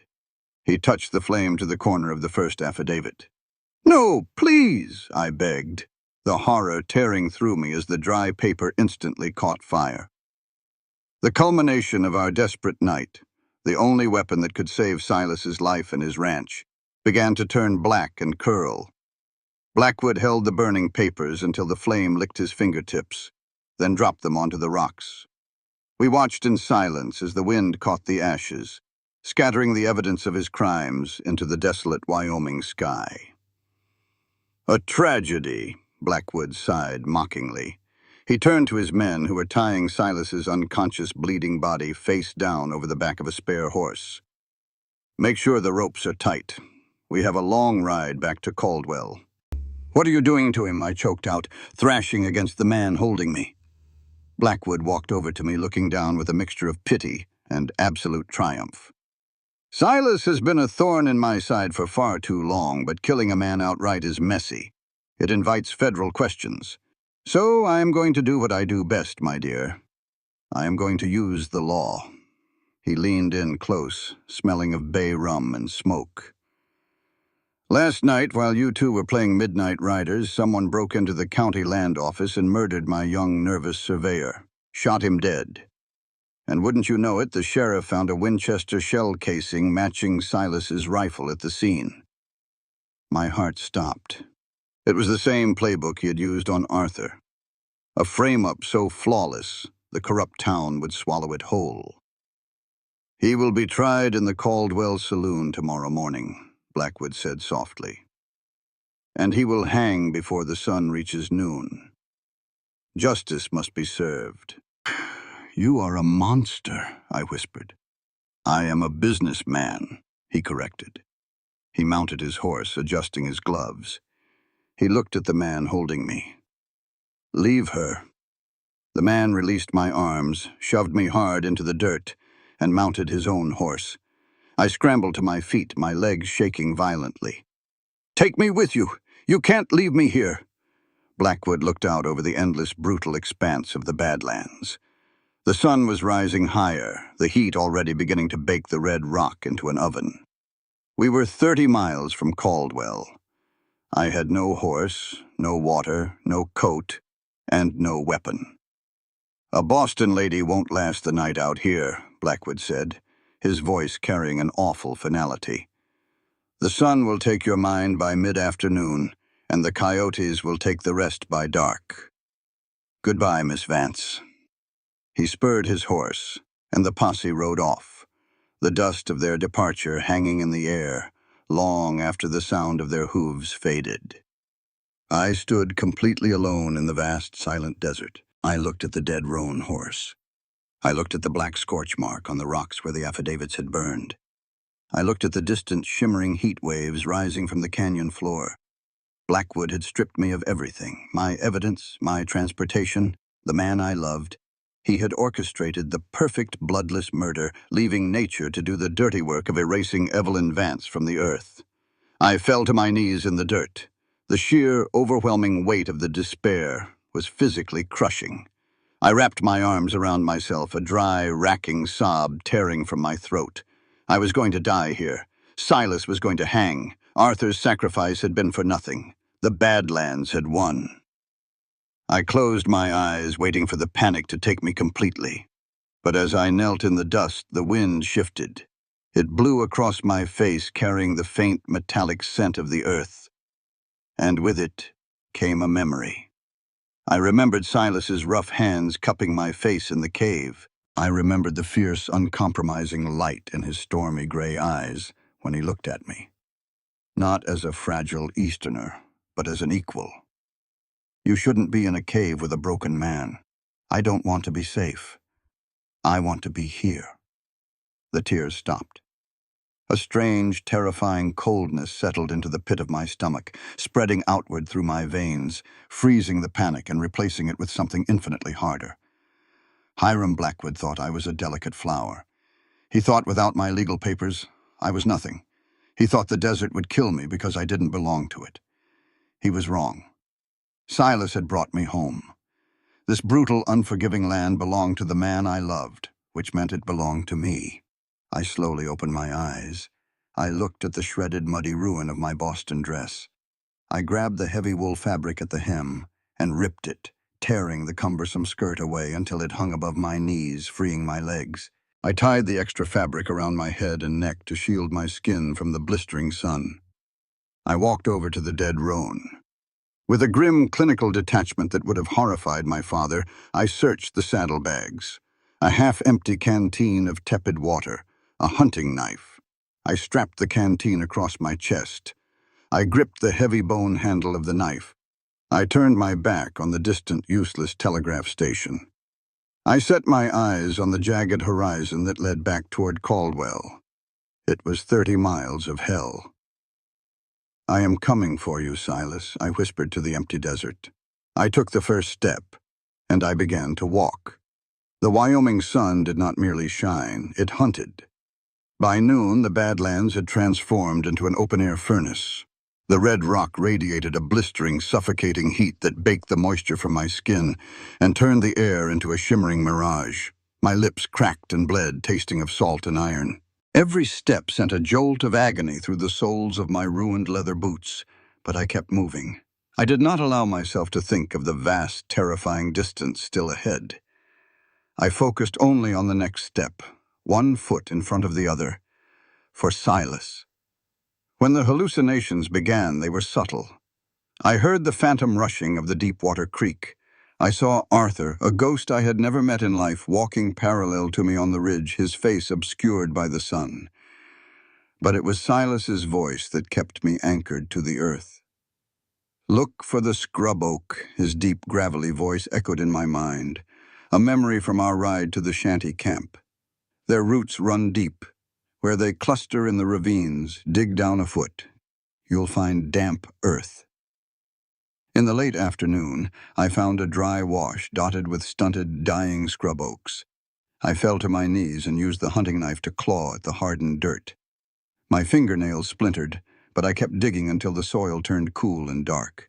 I pressed the cloth of my torn skirt into the damp earth, letting it absorb the meager moisture, and sucked the muddy water from the fabric. It was foul, tasting of minerals and dirt, but it was life. When the sun finally dipped below the jagged horizon, the desert plunged into a freezing, unforgiving cold. The temperature shift was brutal, racking my exhausted body with violent shivers. But the darkness also brought the stars.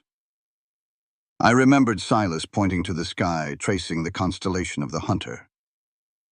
I aligned my path with the North Star and kept walking through the pitch-black wilderness. I was no longer Evelyn Vance of Boston. That woman had died on the train platform. The creature that stumbled toward Caldwell was something forged in the crucible of the Badlands, stripped of elegance, running on pure feral instinct, and a cold, absolute rage. The sky was bleeding into a pale, bruised violet dawn when the wooden rooftops of Caldwell finally materialized from the gloom. I did not look like a human being when I pushed open the back door of Martha's Mercantile. My skin was coated in a thick layer of red dust and dried sweat. My skirt was torn to my thighs, my arms scratched and bleeding from the sagebrush. Martha was in the kitchen, stoking the cast-iron stove. When she turned and saw me, she dropped the iron poker. It clattered loudly against the floorboards. "Dear God in heaven," she whispered, her hands flying to her mouth. "Where is he?" My voice was a ruined, rasping croak. Martha rushed forward, catching me as my knees finally gave way. "Elias!" she shouted toward the back rooms. "Elias, get in here!" The massive blacksmith thundered into the kitchen, freezing at the sight of me. "Water," I demanded, pushing away Martha's attempts to guide me to a chair. "Tell me where Silas is." "They brought him in yesterday afternoon," Elias said, quickly grabbing a tin cup and pouring water from the pump. He handed it to me, his hands shaking slightly. "He's locked in the basement of the sheriff's office. Blackwood claims Silas shot his surveyor. He's convened a citizens' court at noon today. They've already built the gallows in the square." I drank the water, the cool liquid searing my raw throat. "He burned the affidavits. He left me in the Badlands to die so there would be no witnesses." "I told you he was a snake," Martha said, tears welling in her sharp eyes. She grabbed a clean towel and began wiping the dirt from my face. "You need to rest, Evelyn. We'll hide you in the cellar until the eastbound train arrives tonight." "I am not leaving," I interrupted, swatting the towel away. The icy calm that had settled in my stomach in the desert now crystallized into a diamond-hard focus. "Blackwood controls the town, the land, and the sheriff. But his empire is built on Eastern Railroad money, and men who build empires always keep two sets of books. I looked at Elias. "Where does Blackwood keep his private ledgers?" "In the heavy iron safe in his bank office," Elias said, frowning. "But it's guarded, and the lock is a combination from Philadelphia. It's impenetrable." "Nothing is impenetrable," I stated, pulling myself to my feet. My muscles screamed in protest, but the adrenaline overrode the pain. "The hanging is at noon. The entire town, including the bank guards, will be in the square. That is my window." I turned to Martha. "I need your derringer. And I need a crowbar." 2 hours later, while Caldwell began to hum with the morbid, chaotic energy of a public execution, I slipped through the back alley behind the county bank. Elias had used his blacksmith's tools to quietly unhinge the iron grate covering the bank's rear window the night before. I squeezed through the narrow opening, dropping silently into the luxurious, mahogany-paneled office of Hiram Blackwood. The room smelled of bay rum and expensive tobacco. The massive iron safe sat in the corner, an imposing fortress of steel. But I didn't approach it. I had worked for men like Blackwood. They didn't put their most damning secrets in the obvious vault where a federal auditor would demand to look. They kept them close. I began systematically tearing the office apart. I checked the hollow spaces beneath the desk drawers, the backing of the oil paintings, the floorboards beneath the Persian rug. 30 minutes ticked by. I could hear the distant murmur of the crowd gathering in the square. My heart hammered against my ribs. Then my eyes fell on a beautiful leather-bound volume of Shakespeare's tragedies resting on a side table. It was pristine, too pristine for a man who didn't care for poetry. I picked it up. The cover was heavy. I pulled at the gilded pages, and the hollowed-out compartment inside snapped open. A small black leather ledger fell into my hands. I opened it, laying it flat on Blackwood's desk. The pages were filled with columns of numbers, dates, and strange, nonsensical strings of letters. It was a cipher. I took a deep breath, forcing the panic down, and let my Boston training take over. I looked for the patterns. Financial ledgers, even coded ones, followed a strict logic. Credits, debits, dates, accounts. I scanned the repeating letter sequences. UP appeared frequently. Union Pacific. I cross-referenced the dates with the times Blackwood had foreclosed on properties like the Miller brothers and the O'Connor widow. Beside those dates were massive influxes of capital, listed under a repeating code, GS false, Geological Survey falsification. It took me another 10 minutes to crack the numerical shift, matching the sums to the federal funding allocations I had read about in the Eastern papers. The truth unspooled before me, cold and undeniable. Blackwood was drawing massive, subsidized funds from the Union Pacific investors to purchase prime water access land, while actually paying pennies for foreclosed dry ranches and pocketing the difference. He was defrauding the most powerful tycoons in the country by millions of dollars. I grabbed a blank sheet of bank stationery and quickly transcribed the deciphered ledger entries, highlighting the exact dates and stolen amounts. I checked the grandfather clock in the corner. 11:40. I shoved the ledger into my dress, gripping Martha's small derringer in my pocket, and ran out the back window. I did not go to the square. I sprinted toward the small telegraph office at the end of the street. The clerk was standing on his chair, trying to peer out the window toward the gallows. "Get on the wire," I ordered, slamming the transcribed sheet onto his desk. "Emergency priority, routing straight to the Union Pacific Board of Directors in Philadelphia." The clerk stammered, looking at my wild, dirt-streaked appearance. "Miss, I'm closing up for the—" I pulled the derringer from my pocket and aimed it squarely at the telegraph key. "Send the wire, now." The clerk swallowed hard, sat down, and began to tap. "Emergency stop. Hiram Blackwood, Wyoming Holdings compromised. Systematic embezzlement of UP funds via falsified geological surveys. Verified ledger proof obtained. Freeze all transfers immediately or face federal indictment. Evelyn Vance, legal auditor." "Wait for the reply," I commanded, my hand trembling around the grip of the small pistol. The minutes dragged like hours. Through the open window, I could hear the roar of the crowd in the square. 12 o'clock. Suddenly, the telegraph receiver began to clatter furiously. The clerk's eyes widened as he transcribed the incoming message. He ripped the paper from the machine and handed it to me.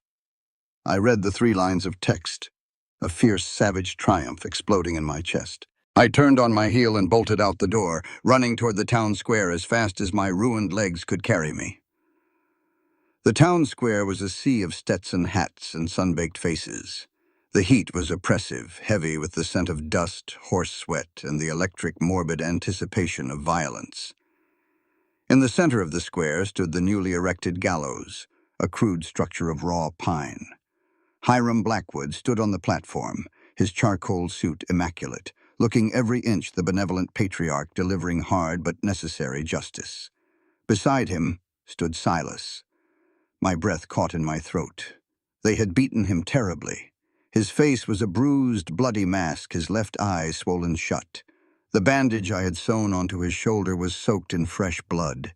His hands were bound behind his back with heavy chains, and a thick, rough hemp rope hung loosely around his neck. Yet he did not look like a defeated man. He stood tall, his broad shoulders squared, his unbroken right eye staring out over the crowd with a fierce, cold defiance. He was a king of the plains, refusing to bow to the scavengers. "Citizens of Caldwell," Blackwood's voice boomed over the crowd, smooth and practiced. "We are a civilized people. We have built this town from the dust, and we rely on the law to protect us." Silas Thorne, in a fit of desperate rage over his failing ranch, murdered an innocent surveyor in cold blood. A murmur rippled through the crowd. Some faces held pity, others fear, but no one spoke up. Blackwood's men were stationed at the edges of the square, their hands resting on their gun belts. "The evidence is irrefutable," Blackwood continued, turning to look at Silas. "Have you any last words, Silas? Any confession to make before you meet your maker?" Silas looked down at Blackwood. Even battered and chained, Silas made the banker look small. "My brother is waiting for me," Silas rasped, his voice carrying over the silent crowd. "And he knows the truth. So do you, Hiram. The devil is keeping a warm seat for you." Blackwood's smile tightened into a sneer. He nodded to the hangman, a burly thug holding the wooden lever that would drop the trap door. "Then may God have mercy on your soul." Blackwood raised his hand to signal the drop. "Stop!" My voice tore through the heavy air, a high, piercing command that shattered the silence. The crowd parted violently as I shoved my way to the front. I burst into the clearing before the gallows, a spectral figure of vengeance. My face was caked in red Badlands mud, my skirts torn, but I held my hand high in the air, clutching a fluttering yellow sheet of telegraph paper. Silas's head snapped toward me. His good eye widened in sheer, impossible disbelief. He had believed me dead in the desert. The raw, staggering relief that washed over his bloody face was a beautiful, devastating thing. "Evelyn," he breathed, the word carrying across the dust. Blackwood froze, his hand suspended in the air. For the first time since I had met him, the polished veneer of control vanished entirely. His pale eyes bulged, staring at me as if I'd crawled out of a grave. "The execution is over, Blackwood," I declared, my voice ringing with the absolute authority of a judge handing down a sentence. I marched toward the steps of the gallows. "I hold a direct wire from the Union Pacific Board of Directors in Philadelphia." "She's a mad woman," Blackwood shouted, a sharp edge of panic bleeding into his tone. "She's grieving and hysterical. Ignore her." "They have frozen your accounts, Hiram," I yelled, reading the telegram at the top of my lungs so the entire town could hear. "Blackwood Holdings seized. Federal warrants issued for arrest on charges of grand larceny, fraud, and embezzlement. All Wyoming contracts null and void." The crowd erupted. The ranchers, the townspeople, the men Blackwood had squeezed for years. They heard the words "federal warrants" and "accounts frozen," and the spell of fear was broken. Blackwood looked at the crowd, turning against him, then down at me. The realization that his empire had just been burned to ash by a woman he had left for dead in the desert finally snapped the last thread of his sanity. His face contorted into a mask of pure feral hatred. "You miserable bitch," he hissed. He didn't signal the hangman. He reached inside his immaculate charcoal coat, drawing a heavy Colt revolver, and leveled it directly at my chest. Everything seemed to slow down. The roar of the crowd faded into a dull hum. I saw the hammer of the gun pull back. I stood my ground, my chin high. I had fought the Badlands, and I would not cower before him. But I didn't have to. A monstrous roar like a wounded grizzly erupted from the gallows. Silas didn't wait for the gun to fire. Channeling a reservoir of adrenaline and rage that defied human limitation, he lunged forward. He threw his massive weight sideways, slamming his shoulder into the hangman, sending the man crashing off the platform. In the same explosive motion, Silas dropped to his knees, using the slack and the heavy iron chains binding his wrists to sweep Blackwood's legs out from under him. Blackwood fired, but the shot went wild, tearing through the wooden planks of the gallows. Blackwood hit the floorboards hard. Silas threw himself over the banker, rolling them both off the edge of the 5-foot platform. They crashed into the dust of the town square in a tangle of limbs, chains, and the hangman's rope. Blackwood scrambled in the dirt, frantically trying to raise the Colt again, aiming it blindly upward toward Silas. Silas, his hands still chained behind his back, let out a guttural scream of pure exertion. He wrapped the slack of the thick hemp noose, still tied around his own neck, around Blackwood's gun arm. With a brutal, twisting yank of his torso, Silas snapped Blackwood's arm backward. A sickening crack echoed through the square. Blackwood shrieked in agony, dropping the revolver into the dust. Before Blackwood could recover, Silas threw his heavy, booted foot across Blackwood's throat, pinning the squirming, broken banker to the ground. Silas stood over him, battered, bleeding, bound in iron, but utterly victorious. He looked down at the man who had murdered his brother, his chest heaving, his gray eyes blazing with a lethal, untamed fire. The town square was dead silent. Even Blackwood's armed guards had backed away, lowering their weapons, realizing their paychecks had just evaporated. Silas slowly lifted his gaze from Blackwood and scanned the crowd until his eyes locked onto me. I dropped the telegram. I didn't walk. I ran through the red dust. I threw my arms around his neck, burying my face into his uninjured shoulder, not caring about the blood, the dirt, or the heavy iron chains digging into my skin. Silas dropped to his knees in the dust, bringing us to eye level. He couldn't wrap his arms around me, so he rested his forehead against mine, his breathing ragged and deep. "You came back," he whispered, his voice cracking, tears mixing with the blood and dust on his cheeks. "I thought the desert took you." "The desert belongs to you, Silas," I sobbed, my hands trembling as I cradled his bruised face, my thumbs wiping away the blood. "And so do I. I am never leaving." He leaned forward, capturing my lips in a kiss that tasted of dust, iron, and the overwhelming, miraculous sweetness of survival. The crowd around us, the gallows, the ruined empire of Hiram Blackwood, all of it faded away. In the center of the chaotic, brutal West, the lonely cowboy and the forgotten bride held on to each other, unbroken, and finally, truly free. October arrived in the Wyoming Valley not with a violent howl, but with a deep, golden sigh. The brutal, blistering heat of the summer had finally broken, leaving behind crisp, biting mornings and afternoons bathed in a rich amber light. The cottonwoods and aspens lining the Deepwater Creek had turned brilliant shades of yellow and burnt orange, standing like bright torches against the endless sea of silver sagebrush. I stood on the newly repaired wooden porch of the cabin, a steaming mug of coffee warming my hands. I was not wearing the heavy, restrictive silk and wool of Boston. I wore a simple, faded blue calico dress, the sleeves rolled up to my elbows, and a pair of sturdy leather riding boots. Draped over my shoulders to ward off the morning chill was Silas's old, fleece-lined canvas jacket. It smelled of cedar, sweet hay, and him. I pulled it tighter around myself, breathing it in, and let a profound, quiet peace settle over my soul. 2 months had passed since the gallows in the town square. The aftermath of Hiram Blackwood's fall had been swift and absolute. 3 days after I sent the telegram, federal marshals had ridden into Caldwell on a special train from Cheyenne.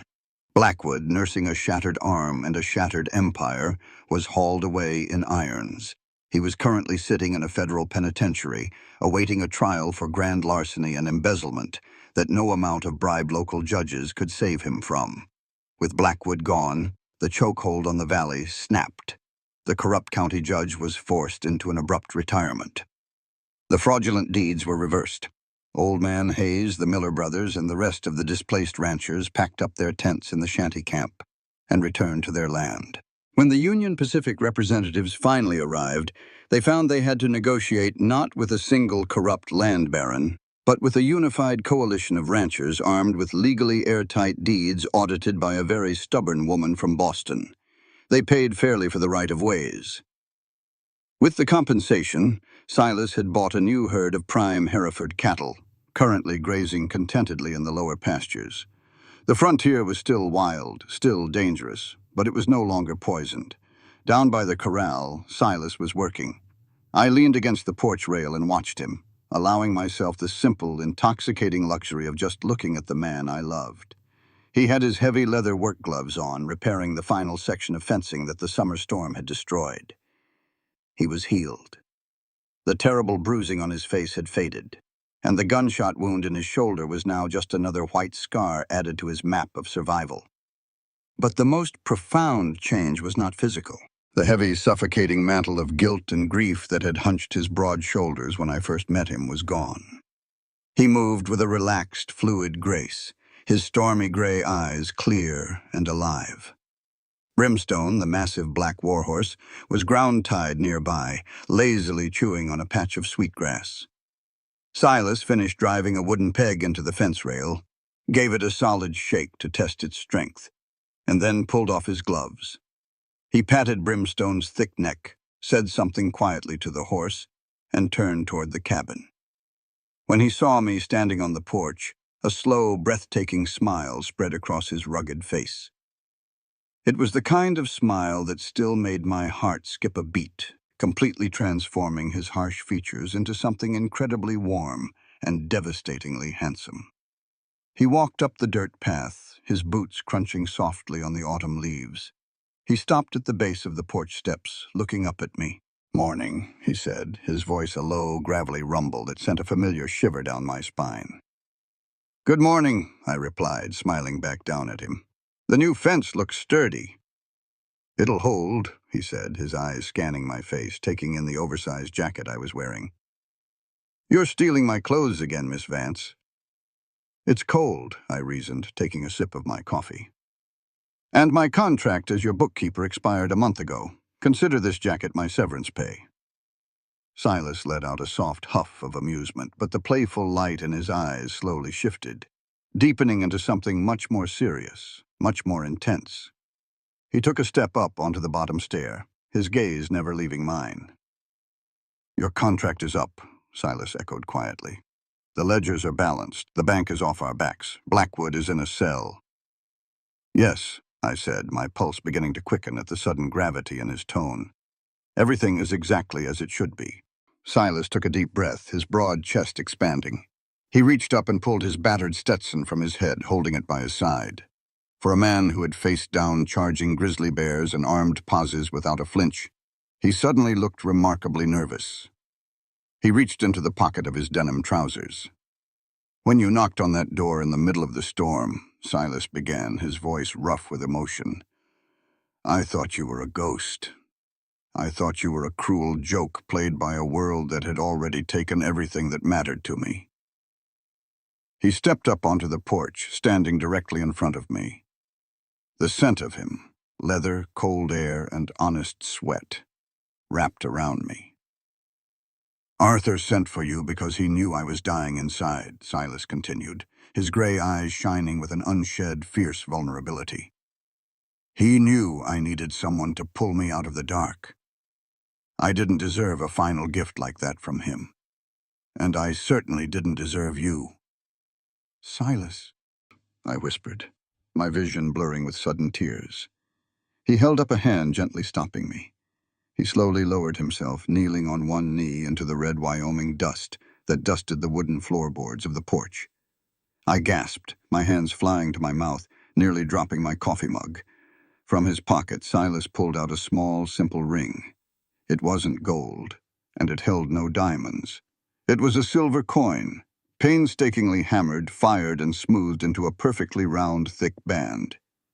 I recognized Elias's forge work immediately.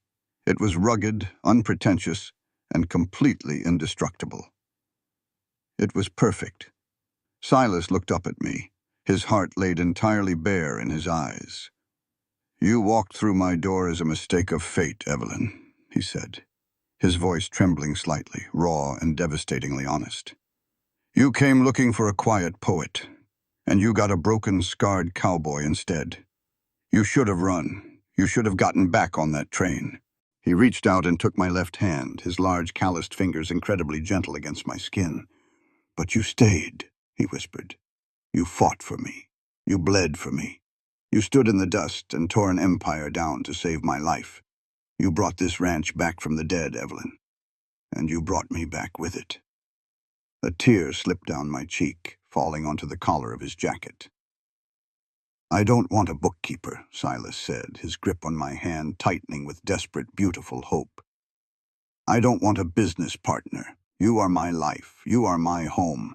You are the only reason I want to open my eyes every morning. Please, Evelyn, stay here. Be my wife. A real wife." The wind swept through the valley, rustling the golden leaves of the cottonwoods, singing a song of wide open spaces and boundless freedom. I looked down at the man kneeling in the dust for me, the fierce, unyielding protector who had given me the one thing I had searched for my entire life, a place where I truly belonged. "Yes," I sobbed, a joyous, breathless laugh tearing from my throat. "Yes, Silas. Of course I will." He let out a ragged exhale, a sound of absolute, overwhelming relief. His hands shook as he slid the hammered silver band onto my ring finger. It fit perfectly, a heavy, reassuring weight against my skin. Before I could even admire it, Silas stood up. He wrapped his massive arms around my waist and lifted me entirely off my feet, burying his face in my neck as he spun me around on the porch. I laughed, throwing my arms around his broad shoulders, holding him as tightly as he held me. He set me down slowly, his hands coming up to cup my face. He wiped my tears away with his thumbs, his eyes burning with a love so bright and fiercely protective it took my breath away. He brought his mouth down on mine. It was a kiss that tasted of coffee, autumn wind, and a lifetime of promises. There was no desperation in it now, no fear of the dark or the looming shadow of the gallows. It was a kiss of absolute certainty, of two shattered pieces of the world that had found exactly where they were meant to fit together. When we finally parted, I rested my forehead against his chin, looking out over the vast, rugged expanse of the Wyoming territory. It was a harsh land. It would always be a harsh land. The winters would be brutal, the work would be endless, and the frontier would always demand a price in blood and sweat. But as Silas's arm settled securely around my waist, pulling me tight against his side, I felt no fear. The lonely cowboy and the forgotten bride were no more. We were Silas and Evelyn Thorne. And as we stood together on the porch of our cabin, looking out at the endless golden horizon, I knew our real story was only just beginning. This story reminds us that even when everything is taken away, hope, love, and direction, courage and truth can still rebuild a life from nothing. This channel brings you stories of the Wild West, cowboys, frontier love, motherhood, human compassion, and the deep emotional bonds between people in harsh times. If this story moved you, don't forget to like, comment your thoughts, share it with others, and subscribe to support more meaningful stories.